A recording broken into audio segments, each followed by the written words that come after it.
Bismillahirrahmanirrahim. Qala Syekhul Mu'allif rahimahullah wa nafa'ana bihi wa bi'ulumihi fid dharaini amin ya rabbal alamin. Faslun fi bayanil ahdas.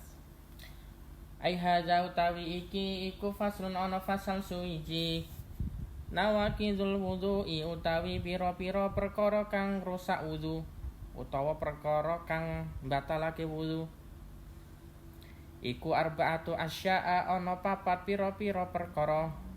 Al awwalu utawi kang pertama kang kawitan iku al khariju perkara kang metu min ahadis sabilaini saking salah suwijine dalan loro.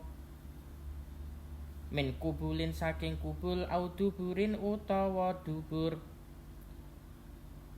Rupa rihun angin, rihun rupane angin, rihun rupa angin au ghairuhu utawa liyane angin.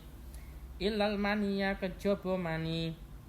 Asani utawi kang kaping pindho iku zawalul akli ilange akal. Binaumin sebab turu au ghairihi utawa liyane turu.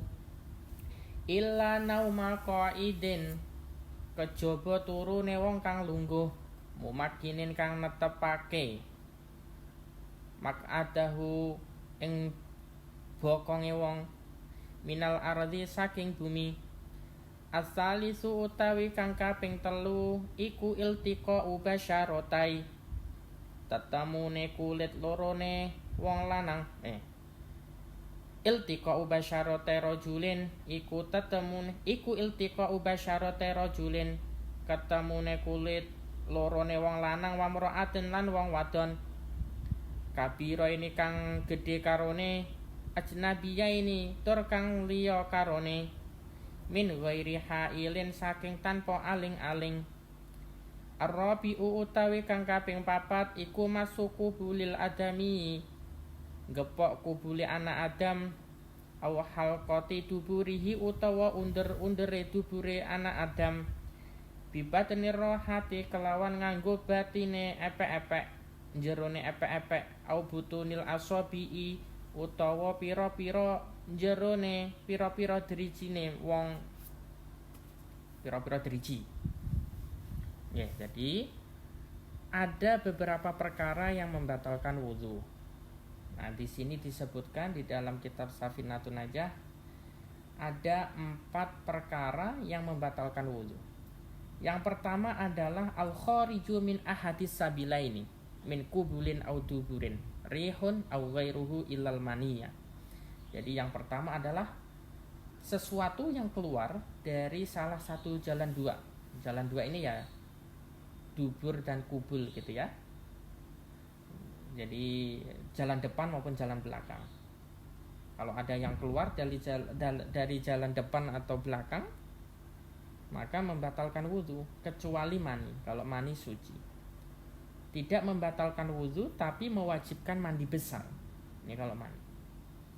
Misalkan keluarnya pun misalnya entah itu angin berupa kentut gitu ya, atau barang yang tidak lumrah. Misalnya ada orang makan tiba-tiba itu nelen luwak misalnya, ataupun luwak, menelan kopi misalnya, atau menelan kelereng, keluarnya wujud kelereng, ya maka kelereng yang keluar itu najis. Ya najisnya nanti bisa disucikan, tinggal dicuci bersih kalau barangnya padat itu. Yang kedua, hal yang membatalkan wudu adalah hilangnya akal, entah disebabkan tidur atau lainnya.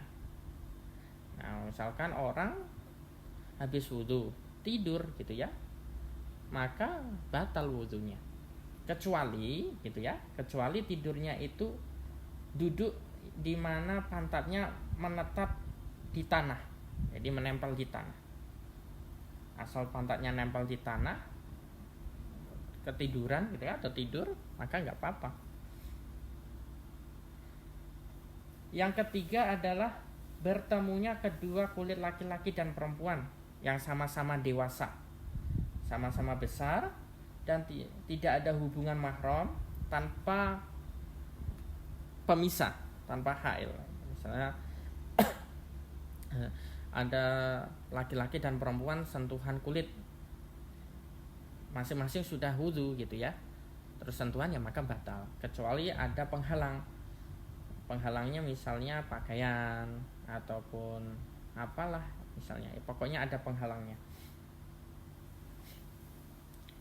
Yang keempat, nah ini yang keempat. Nah sebelumnya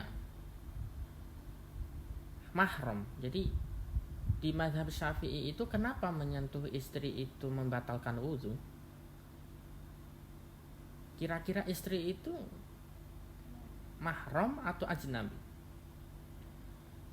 Istri itu hukumnya justru ajnabi, karena orang lain itulah maka bisa dinikah. Padahal pengertian mahram itu kan orang yang haram dinikah, maka status itu sebenarnya ajnabi, orang lain. Makanya di mazhab Syafi'i menyentuh istri bisa membatalkan wudu. Berikutnya yang keempat, masukubulil adami au halqati duburihi bi batnir rahati au butunil asabi. Menyentuh kemaluan gitu ya, kemaluan anak Adam, atau menyentuh lingkaran duburnya, lubang pantat gitu ya, yang bagian dalam itu. Nyentuhnya dengan bagian dalam telapak tangan atau jari-jari.